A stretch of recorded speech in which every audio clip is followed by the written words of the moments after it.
다락방에서 유월절 음식을 나누셨습니다. 예수님의 입장에서는 십자가 지시기 전, 십자가에 죽기 전 제자들과 마지막 먹는 음식이 되는 거거든요. 제자들은 그런 줄도 모르고 참석을 했으니 이건 맛있게 먹는 자리, 편히 쉬는 자리, 아니면 예수님이 왕 되시면 난 어떤 자리에 앉을까 하는 행복한 고민을 하면서 참석한 식사 자리가 됩니다. 그런데 예수님께서 너희들 중에 한 사람이 나를 팔 거다라고 하는 생뚱맞은 말씀을, 썰렁한 얘기를 하십니다. 이 좋은 분위기를 깨는 얘기를 예수님이 하셔요. 그때 제자들이 호들갑을 떨지 않습니까? 너희들 중에 한 사람이 나를 팔 거다라고 하는 주님의 말씀에 접니까? 납니까? 도대체 누굽니까? 라고 묻는 호들갑을 떱니다. 요 말의 뉘앙스는 이런 거죠. 나는 절대 아닙니다라고 예수님에게 확인시키는 거고, 다른 제자들에게 나는 절대 그럴 사람이 아니라고 확인시키는 그런 말투의 뉘앙스 말입니다. 가룟 유다가 접니까? 라고 물었을 때에 맞다, 예수님이 미투 하셨습니다. 이것은 가룟 유다의 죄성을 고발하시거나 가룟 유다의 죄성을 고자질하시기가 아니고, 유다야 너에게 고비가 왔다, 그 얘기입니다. 네 인생, 네 신앙생활에 최대 고비가 왔는데 그 말이거든요. 이 가룟 유다였던 예수님을 팔아먹으려고 하는 이 가룟 유다의 죄성을 고발하고 고자질하는 차원이 아니라, 요 얘기는 역으로 말씀드리면 너에게 주어진 이 인생과 신앙의 고비를 잘 지나고 잘 넘으면, 잘 견디면 너는 믿음의 정상 고지에 오를 수 있는 기회가 된다. 이 가룟 유다를 향한 예수님의 절절한 사랑이 묻어있는 그런 대화이거든요. 사망 권세를 이기시고 부활하신 예수 그리스도를 예비하는 헤오름의 식구들이여, 여러분 모두가 다 신앙의 정상고지, 은혜의 정상고지에 반드시 오르시기를 원하신다면 고비와 고난을 지나거나 넘거나, 근데 그 인생사 아니면 여러분들의 신앙생활에 여러분들이 넘어야 할, 지나쳐야 할 그 신앙의 고비나 인생의 고난은 실은 나 혼자 그 길을, 그 고비를 넘길 수 있을 만한 역량이 내게는 없다라고 하는 것입니다. 주님이 나와 함께 하심을 믿고 예수님의 손 붙잡고 성령의 인도하심을 받아 여러분들의 삶과 인생 가운데, 신앙 가운데 어떤 고비가 들이닥치더라도 그 고비를 예수님과 함께 잘 넘어 여러분들 모두가 다 축복의 정상고지에 오르시고 구원의 정상고지에 우뚝 서는 성도들 되시기를 주의 이름으로 축복합니다. 어떤 고난이나 고비가 오더라도 피하지 마십시오. 도망치지 마십시오. 그리고 예수님 앞세우고 도전하십시오. 우리 예수님에게도 십자가 죽음은 33년이라는 짧은 생애 중에 가장 견딜 수 없는, 황망하기 그지없는 힘들고 고통스러운 순간이 십자가 죽음이거든요. 얼마나 이 십자가 죽음이 힘이 드셨으면 겟세마네 동산에 올라가셔서 하나님께 날이 새도록 기도하시면서 할만하시거든. 이 잔을, 그 말이에요. 이게 뭔 잔입니까? 고난의 잔입니다. 죽음의 잔이거든요. 이것 좀 지나가게 하옵소서. 그러나 내 뜻대로 마옵시고 아버지의 뜻대로 하옵소서라고 기도하셨거든요. 자, 이런 십자가의 고비를 지나 우리 예수님이 부활의 정상고지에 오르시고 구원의 정상고지에 오르신 그 예수님이 저와 여러분들에게 구원의 정상고지에 오를 수 있는 구원의 길을 내신 분, 그 예수 그리스도를 오늘 여러분들이 예배하고 찬양하고 있다라고 하는 것입니다. 아쉬운 것은 말이에요, 가룟 유다가 이 고비를 견디지 못합니다. 이 고비를 이기지 못하고 결국 도망을 쳐요. 예수님 팔겠다고, 예수님 팔아먹겠다고 그 자리에서 뛰쳐나가는 그 가룟 유다의 모습. 예수님은 11명의 제자들을 데리고 최초의 성만찬이죠. 이건 레오나르도 다빈치는 최후의 만찬으로 그림을 그렸지만 이건 예수님과 하신 최초의 성만찬이 되셨습니다. 예수님께서 떡과 잔을 건네주시니 얼마나 감사할 일이에요. 그런데 즐겁게 감사함으로 맛있게 먹을 만한 그 떡과 잔을 주시면서 예수님께서 분위기 쇠하게 말입니다. 쌀렁하게 뭐라고 말씀하시냐면 떡을 떼어 주시면서 이 떡은 내가 너희를 위하여 십자가 위에서 찢기는 내 살이다 몸과 같은 거야 받아 먹어라 건네십니다. 그리고 난 후에 잔을 건네시면서 이 포도즙은 내가 너희를 위하여 십자가 위에서 흘린 내 언약, 새로운 언약의 피와 같은 거다. 아니, 세상에 먹을 걸 가지고, 먹는 것 가지고 예수님께서 당신의 죽음 이야기를 하시는, 어찌 보면 참 썰렁하기 그지없는 아재 개그처럼 말입니다. 제자들 입장에서는 오한이 벙벙하게 멘붕에 빠질 정도로 이게 도대체 어떤 분위기인지, 어떤 마음 가지고 이 떡과 잔을 받아야 되는지에 대한 그런 멘붕 상태 말입니다. 이런 제자들을 향하여 예수님께서 마지막 결정타를 날리시죠. 오늘 밤 너희가 나를 다 버릴 거다. 그래서 시점까지 정확하게 짚어주십니다. 오늘 밤 너희들이 다 나를 버릴 거다라고 예수님이 말씀하셨습니다. 자, 너희들 중에 나를 팔 자가 있다. 이제 그 말씀에 모든 제자들이 접니까 납니까 호들갑을 떨다가 가룟 유다라고 하는 사실이 확인이 됐잖아요. 가룟 유다는 뛰쳐나가 버렸잖아요. 그러면서 11명의 제자들 가슴을 쓸어내리면서 이야, 나는 아니었네. 그 가슴 쓸어내리면서 이렇게 이 최후의 만찬을 즐기고 있는데 예수님께서 너희들이 다 나를 버릴 거다. 파는 거나 버리는 거나 그게 그거잖아요. 그러니 11명의 제자들이 먹다가 마시다가 또 깜짝 놀라는 멘붕 상태에 빠지게 되는, 이 가룟 유다가 판다 너희들은 나를 버릴 거다라고 하는 말은 예수님의 예언의 일종이거든요. 다시 말하면 가룟 유다가 지금 팔로 나갔잖아요. 11명의 제자들이 조금 후에 다 예수님을 버리고 도망을 칠 거거든요. 이 예언은 말입니다, 구약 성경을 근거로 해서 스가랴 13장 7절 말씀에 근거해서 어떤 예수님께서 제자들의 형편과 심리 상태를 확인하시고 이 제자들이 나를 다 모른다라고 부인하고 도망을 칠 것 같아, 그런 차원의 예언이 아닙니다. 어떤 예수님의 감정이나 기분에 의해서 너희들이 나 버릴 거야 그렇게 말씀하신 게 아니고, 이 모든 사건, 이 모든 일들은 구약 성경에 하나님이 말씀하시고 약속하신 그 예언의 말씀에 근거해서 되어질, 왜 그럴까요? 하나님의 말씀만이 진실이 되고 진리가 되기 때문에 그러거든요. 여러분들의 장래, 여러분들의 미래가 궁금하십니까? 예, 성경을 펼쳐놓고 하나님의 말씀을 깊이 묵상하세요. 그리고 하나님과의 깊은 대화를 통해서 하나님의 음성을 듣는 성도들 되시기를 주의 이름으로 축복합니다. 여러분들의 장래 점쟁이가 알려줄 수 있는 게 아니고 임목사인 제가 여러분들의 미래를 예견할 수 있는 사람도 못 되고, 하나님의 말씀을 성경을 통해서 성경이 내게 들려주시는 하나님의 음성을 듣고 여러분들의 인생을 디자인하시는 디자이너가 되시는 성령 하나님의 도우심과 인도하심을 받는 성도들 되시기를 주의 이름으로 축복합니다. 예수님을 판다, 예수님을 버린다라고 하는 것은 최대의 고비이죠. 버리는 제자들에게도 고비고 버림을 받는 예수님에게도 예수님에게도 고비이고 고통이지 않습니까?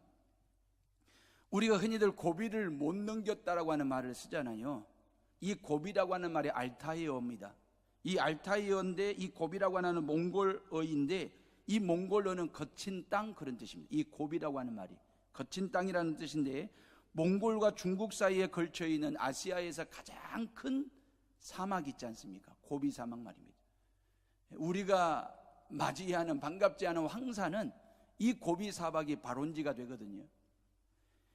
그런데 우리가 흔히 쓰는 이 고비를 못 넘었다라고 하는 말은 몽골족이 이 중국을 공격할 때에 이 거대한 광활한 고비 사막을 넘지 못해서 생긴 말이 바로 고비를 못 넘겼다라고 하는 말이 나온 거거든요. 누구나가 한평생을 살아가면서 다양한 고비를 맞이하게 됩니다. 다양한 고비를 만나게 됩니다. 어떤 고비는 예측이 가능한 고비가 있고, 어떤 고비는 전혀 예측할 수 없는 고비가 있기 때문에 우리는 황망해 하기도 하고 힘들어 하기도 하고 멘붕 상태에 빠지기도 하거든요. 신앙도 마찬가지입니다. 왜 신앙생활에 고비가 없을까요? 왜 목회생활에 고비가 없을까요? 다 있습니다. 고비 사막 같은 거대한 고통이 앞을 가로막기도 하고 광활한 시험거리들이 내 발목을 잡기도 하고, 그럴 때마다 어떻게 신앙과 인생의 고비를 넘어갈 것인가, 이 부활주일에 십자가의 고비를 지나 부활의 고지에 오르신 예수 그리스도를 통해서 저와 여러분들이 교훈받을 수 있기를 바라고요. 예수님께서 제자들이 너희들이 나를 팔 것이라고 버릴 것이라고 말씀하시면서 그 뒤에 하신 말씀이 있어요. 이 11명의 제자들을 앉혀놓고 마지막 성만찬을 하시면서 만찬을 나누시면서 너희들 중에 나를 팔 사람이 있다, 너희들이 다 오늘 저녁에 나를 버릴 거다, 그 말씀 하시고 난 후 그 다음에 하신 말씀이 중요한 말씀, 마태복음 16장 32절에 보면 그러나 그랬어요. 그러나가 뭡니까? 너희들이 나를 팔고 나를 다 버려도 그러나 내가 살아난 후에 너희보다 먼저 갈릴리로 가리라 그랬어요. 그러니까 예수님의 대화의 키워드는 뭡니까? 키워드는 뭐냐면, 핵심 요지는 뭐냐면, 너희들이 나를 팔아먹고 너희들이 나를 모른다라고 다 부인해서 내가 섭섭해, 내가 서운해, 요 얘기가 아니고, 아무리 너희들이 나를 팔고 버린다 할지라도 그러나 나는 다시 살아나서 너희들보다 먼저 갈릴리로 가서 너희들과의 만남을 통해서 관계를 다시 회복하고 너희들이 내동댕이 쳤던 복음 전파의 사명을 내가 다시 한번 너희들에게 재충전해 줄게, 요 얘기거든요. 그러니까 예수님의 대화의 만남의 키워드는 말입니다, 핵심 요지는 말입니다, 팔았다는 얘기가 아닙니다. 버렸기 때문에, 버림받았기 때문에 나 섭섭하다, 서운하다, 너희들 그러면 안 돼, 그 얘기가 아니라 너희들이 설령 그럴지라도 그 말이에요. 나는 다시 살아난다 그 말이에요. 살아나서 내가 너희들을 다시 만나 너희들과의 얽히고 설킨 뒤틀린 관계를 회복하고 너희들에게 새로운 사명을 주겠다라고 하시는 말씀 말입니다. 예, 죽음의 초점에 있는 것이 아니라 살아난다의 키포인트가 있는 얘기 말입니다. 서운하다, 섭섭하다 얘기가 아니라 내가 너희들에게 희망을 주고 새로운 비전을 줄게, 이게 바로 예수님이 십자가 고비를 지나 부활의 고지에 서신 예수 그리스도께서 하신 약속, 그 약속이 바로 저와 여러분들에게 하신 약속이라는 사실을 믿을 수 있기를 주의 이름으로 축복합니다. 너희들이 나를 버릴지라도 나는 이렇게 다시 산다라고 얘기했을 때 베드로가 또 한번 큰 소리에 뻥 치고 끼어듭니다. 뭐라고 얘기하냐면 모두 주를 버릴지라도 나는 결코 버리지 않겠나이다. 호언장담합니다. 큰 소리를 뻥 칩니다. 그런 베드로를 향하여 내가 진실로 네게 이르노니 오늘 밤 닭 울기 전에 네가 3번 나를 부인하리라. 다시 한번 베드로의 실상을, 베드로의 실존을 예수님이 그대로 짚어주십니다. 네가 지금은 큰 소리 친다마는 네가 얼마나 허약한 존재이고 연약한 존재인지는 조금 후에 확인하게 될 거야 라고 하는, 그러면 예수님께서 이 정도로 지적하시고 이 정도로 짚어주시고 이 정도로 말씀해 주셨으면 베드로는 말입니다, 예, 맞습니다. 저는 그러고도 남을 놈입니다. 예수님을 모른다라고 3번이 아니라 30번도 부인하고 욕하고 도망치고 돌아설 그런 연약하고 부족한 놈입니다. 그러니 하나님께서 예수님이 저를 불쌍히 여기셔서 저를 지켜주시고 저를 보호해달라고 주님의 도우심을 구하는 자가 됐어야 되는데 베드로는 그리하지를 못했습니다. 예수님 앞에서 계속해서 큰 소리를 칩니다. 마태복음 26장 35절에 베드로가 이르되 내가 주와 함께 죽을지언정 주를 부인하지 않겠냐, 순교까지 약속을 합니다. 내가 죽을지언정 절대로 주님 버리지 않습니다. 그 얘기를 듣고 나머지 제자들도 똑같이 큰 소리를 치더라. 성경은 그렇게 말씀하시거든요. 사랑하는 헤어름의 식구들이요, 예수님과 베드로의 대화 속에 누가 헛소리하고 있는 것입니까? 누가 지금 거짓말하고 있는 것입니까? 분위기로 봐서, 당당함으로 봐서 영락없이 예수님이 지금 헛소리하고 있고 예수님께서 거짓말로 허풍 떨고 있는 것처럼 비춰지고 있잖아요. 베드로는 이리 당당합니다. 베드로는 이렇게 의기양양합니다. 분기탱천해가지고 남들은 다 버릴지라도 나는 절대로 예수님 버리지 않습니다라고 당당하게 선포하면서 자신 있게 말하는 이 베드로는 진심인 것처럼 보여지고, 그렇게 말씀하시는 예수님은 허풍 떨거나 헛된 소리, 헛소리 하시는 예수님처럼 보이지 않습니까? 예수님께서 너 그럴 거야 그랬으면 예, 맞습니다. 저는 그러고도 남을 사람입니다. 고백했더라면 참 좋았을 건데 그리하지 못한 베드로의 모습 말입니다. 신앙과 인생의 최대의 고비가 언제 오는 줄 아십니까? 여러분들의 인생과 여러분들의 신앙의 최대의 고비와 고난이 언제 들이닥치냐면 자기 과신, 교만할 때입니다. 자기 과신과 교만할 때, 자기 과신과 교만은 인생과 신앙의 최대의 고비가 되고 장애물이 될 수 있습니다. 결국 베드로는 예수님을 모른다고 3번씩이나 부인하고 욕까지 해야 되지 않습니까? 3년 동안 예수님을 잘 따라왔고 제자들을 잘 배워왔지 않습니까? 제자 도를 잘 배웠잖아요. 이 고비만 잘 넘기면 그 말이에요. 이 고비만 잘 넘기면 예수님 이후 세계 복음화를 위해서 크게 쓰임받을 신앙의 복음의 거목이 되고 신앙의 정상고지에 오르게 될 텐데, 이 베드로는 신앙의 정상고지 앞에서 그냥 떼구르르 굴러떨어지는 그런 연약한 존재가 되어버리고 말았습니다. 이유가 뭡니까? 자기 과신입니다. 교만입니다. 이 자기 과신과 교만은 비천한 요정이 다가와서 너도 예수와 한패이지, 너 예수 제자지, 갈릴리 사람이지라고 하는 말 몇 마디에 나는 예수를 모른다라고 3번씩이나 부인하고 말았습니다. 내가 주와 함께 죽을지언정 절대로 버리지 않겠습니다라고 하는 순교 신앙을 다짐했던 그 신앙은 여종에게 총을 맞았습니까? 칼을 맞았습니까? 말 몇 마디를 맞고 나는 예수를 모른다라고 부인하는 그 순교 신앙까지 허물어지고 무너져 내리는 베드로의 모습은 어찌 보면 저와 여러분들의 모습일 수도 있습니다. 자기 열정, 자기 건강, 자기 패기, 자기 용기, 자기 재물, 자기 재능, 좋은 것이기는 하나, 필요한 것이기는 하나 믿음의 대상은 아닙니다. 사랑의 대상이지, 필요의 대상이지. 저와 여러분들이 믿음의 대상으로 삼을 것은 영원히 변치 않는 예수 그리스도 그분만이 저와 여러분들의 믿음의 대상이고 의존, 의지, 의탁의 대상임을 믿으시기를 바랍니다.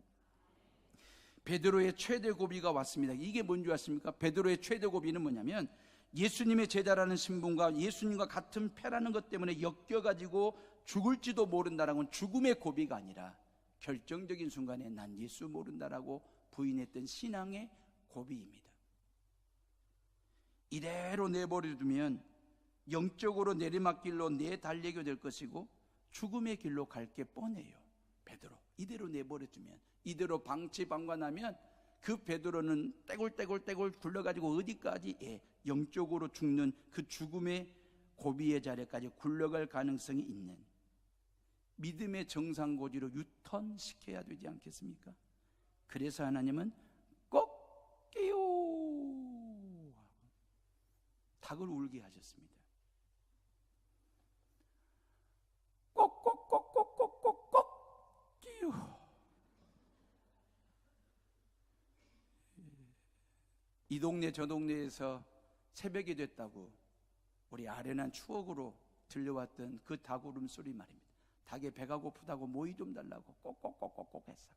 알 낳았다고 주인에게 알 낳았다고 알리는 그 닭 울음소리가 우리에겐 추억의 그 아련한 추억을 가져다주는 닭 울음소리일는지는 몰라도 베드로에게는 잠자던 신앙을 깨우는 하나님의 음성처럼 들렸습니다. 무너져 내리는 신앙을 다시 일으켜 세우고자 하는 하나님의 소리로 말입니다. 여러분, 이 세상에서 제일 빠른 닭이 무슨 닭일까요? 후다닥. 제일 비싼 닭은 코스닥. 성급한 닭, 꼴까닭. 정신줄 놓고 사는 닭은 핵가닭입니다. 한성질하는 닭은 미치고 팔닭이거든요. 어떤 닭이 울었을까? 베드로가 예수님 모른다라고 부인하니까 아마 성질 급한 미치고 팔딱이 울었는지는 모르겠습니다. 베드로가 예수님과의 모든 관계를 끊어버리고 예수님과의 모든 관계를 단절하고 예수님과의 모든 관계를 다 청산하려고 할 때에, 자기에게 있는 예수님의 제자 이미지를 다 지워버리려고 할 때에, 예수님과 조금이라도 엮이는 것 다 이거 떼어내려고 하는 그 결정적인 순간에 하나님께서 닭 울게 하셨습니다. 정확한 타이밍에. 그 시간에 당나귀가 울 수도 있잖아요. 오리가 울 수도 있잖아요. 송아지가 음매하고 울 수도 있잖아요. 근데 닭이 울게 하셨어요. 더 신기한 것은 그 닭 울음소리를 하나님의 울음소리로 변환하여 들을 줄 아는 영적인 귀가 열리게 하셨다라고 하는 거예요. 모든 사람들은 다 닭 울음소리로 들을 수 있을는지는 몰라도 그때 그 시간 그 자리에서 베드로만큼은 그 배신하고 부인하는 그 베드로를 향하여 엉엉 우시는 그 하나님 아버지의 울음소리로 변환하여 들을 수 있는 귀, 이게 하나님의 사랑이에요. 끝까지 우리를 포기하지 아니하시는. 우리는 자꾸 멀어지려고 하고, 우리는 자꾸 말씀에서 떠나려고, 우리는 자꾸 십자가를 내동댕이 치려고 할 때마다 그런 나를 포기하지 아니하시고 버리지 아니하시고 끝까지 사랑하시고 끝까지 품으시고 당신의 백성 삼으시려고 다가오시는 닭 울음소리를 통해서라도 우리의 신앙을 다시 바꿔놓으시려고 하시는 하나님의 사랑이 우리를 향한 하나님의 사랑입니다. 그러니 인생 고비고비, 신앙 고비고비 들이닥칠 때마다 포기하지도 마시고 주저앉지 마시고 섭섭해하지 마시고 그때그때 성령 하나님의 나와 함께 하심을 기억하시면서 여러분들의 인생 정상고지를 향하여 성령 하나님 붙들고 출발하고 또 출발하는 성도들 되시기를 주의 이름으로 축복합니다. 이 닭울음 소리를 듣고 베드로의 가슴이 뭉클해졌습니다. 콧날이 시큰해졌습니다. 그런 베드로를 향하여 누가복음 22장 61절에 보면 예수님께서 몸을 돌이켜 베드로를 보고 계셨더라 그랬어요. 그런 베드로를 포기하지 아니하시고 예수님이 그 고통스러운 순간에도 몸을 틀어 그런 베드로를 보고 계시는 그 예수님의 눈빛과 베드로의 눈빛이 맞닥뜨렸는데 꼴 좋다, 네 그럴 줄 알았다, 내가 분명히 얘기했지, 나 모른다라고 3번씩이나 부인하고 네 스타일 구겨진 거 꼴 좋다, 그런 눈빛이 아니라 괜찮다, 난 네 마음 다 알아,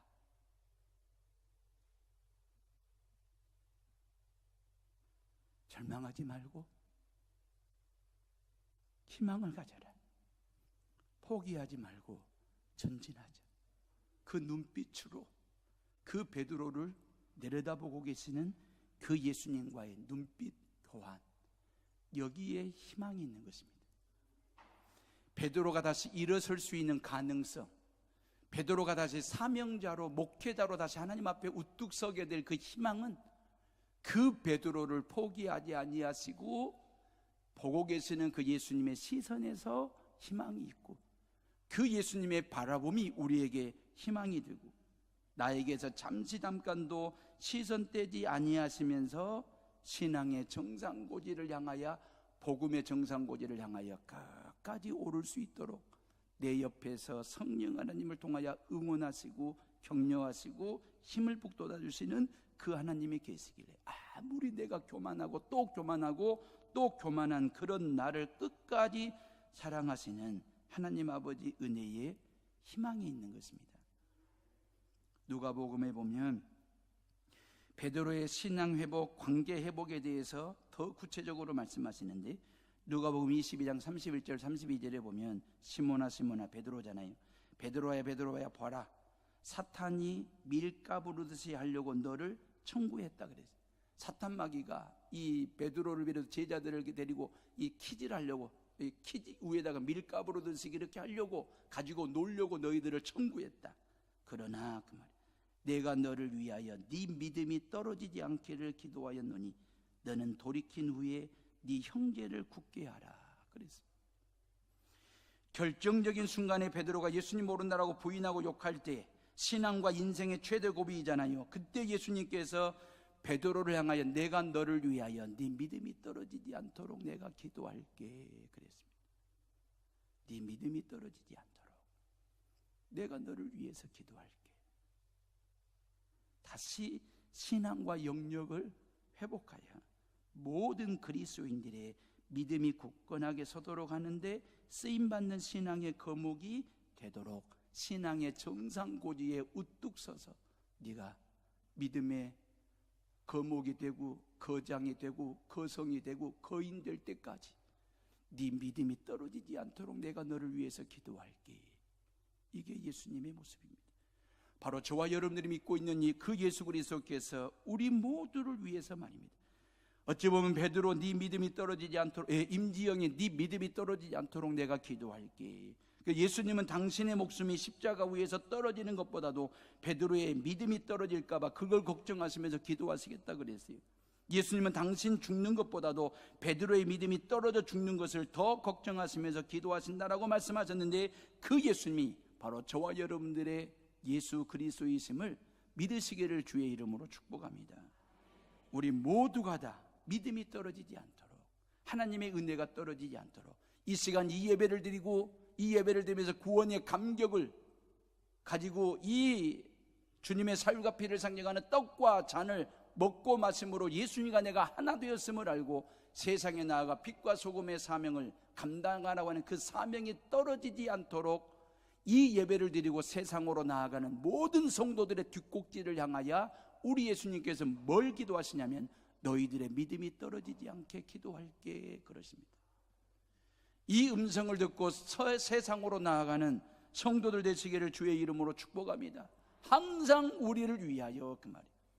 여러분들의 믿음이 떨어지지 않도록, 하나님의 은혜가 떨어지지 않도록, 하나님의 축복이 떨어지지 않도록, 설령 예수 그리스도께서 당신의 목숨이 십자가에서 떨어지는 한이 있더라도 저와 여러분들에게 하나님의 믿음과 은혜와 사랑과 축복이 떨어지지 않도록 기도하시겠다라고 하는 그 예수님이 계시기 때문에 어떤 신앙과 인생의 고비가 와도, 고난이 와도, 고통스러워도 언젠가는 그 하나님을 통해서 그 예수님과 함께 우리 모두가 다 천국 정상고지에, 믿음의 복음의 정상고지에 오르게 될 그날이 있다라고 하는 사실을 기억하시면서 주님과 함께 동행하는 모든 성도들 되시기를 주의 이름으로 축복합니다. 십자가는 고비입니다. 부활은 고지입니다. 겟세마네 동산의 기도는 고비입니다. 근데 골고다 언덕과 빈 무덤은 고지입니다. 고지는 그냥 올라가는 게 아닙니다. 고비를 거쳐야만이 고지가 보이고 고지에 오를 수 있습니다. 4월 1일 이 부활주일에 우리 세례받으신 분, 입교하신 분들 뿐만 아니라 모든 성도들이 앞으로 살아가는 데 있어서의 어떤 고비가 와도 주저앉지 말고, 낭망하지 말고, 절망하지 말고, 그 고비 속에서 나와 함께 하시는 하나님 붙들고 희망을 가지고 믿음의 정상고지, 인생의 정상고지를 향하여 믿음의 발걸음을 성령 하나님과 내딛고 올라가고 또 올라가는 성도들 되시기를 주의 이름으로 축복합니다. 기도하겠습니다. 우리 조용히 묵상하며 기도하실 때에 어찌